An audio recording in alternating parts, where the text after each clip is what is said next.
Hi, it's Brandon Split from ThirstGym.com. Today we're talking about an exercise called the TRX Side Plank. This is a great abdominal exercise. And you're going to need a suspension system that you can put your feet in. We use the TRX straps here, but it's really great, again, to improve the obliques, the abdominals, and you're also going to even improve your hip strength just a little bit from having to hold that there with your adductors and your hips in general. So, like I said, you are going to need some kind of suspension system that's got ideally straps so you can put your feet in it. You can really rig something up, probably really wanted to hook bands to a rack or something like that and make it work. But ideally, something like this is going to make it good and simple. You can find other systems cheaper available online as well to be able to perform this exercise. So what we're going to do, I've got this set down, not quite to the lowest setting, but pretty close. I mean, it's basically below my knee. And then what I'm going to do here is I'm going to make sure that I can split them, and I'm going to get both legs into the strap here. So not going to be the most graceful thing, but that's okay. And I'm going to drop these down just a tad bit more. And what we're going to do is we're going to put one foot in one strap, one foot in the other.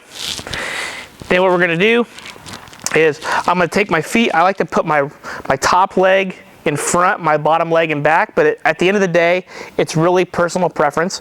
I personally feel that I get a little more adductor from the top versus if it's here, but that's just me. We want to make sure that my feet stay relatively underneath the stack here.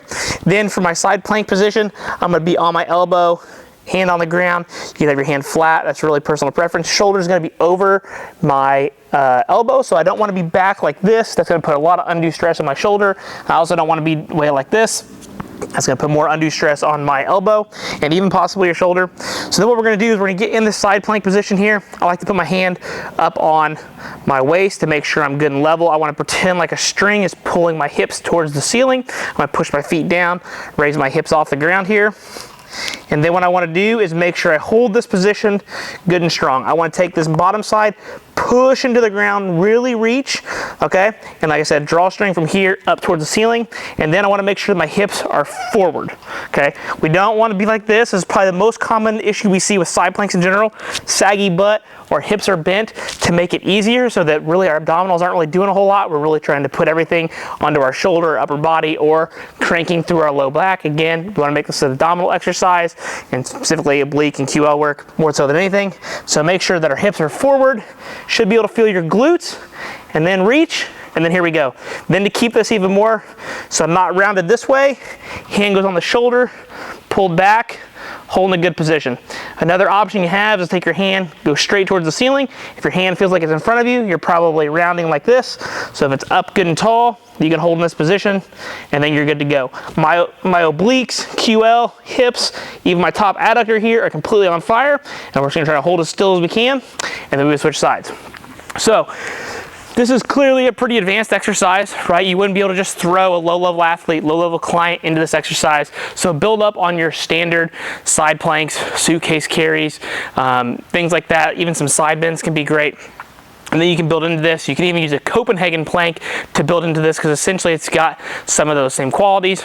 And then you're just gonna really hammer this and work on increasing your duration over time.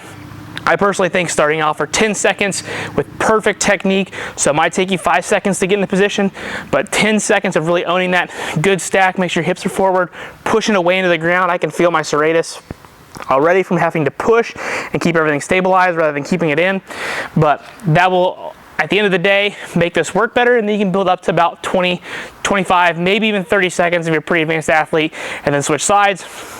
Key thing again, make sure you own your hip position, your feet in here, feeling some groin work, and you'll be good. Obviously perform both sides. This is again a great abdominal exercise. If you got any questions, please feel free to leave them in the comment section. Thanks, have a great day.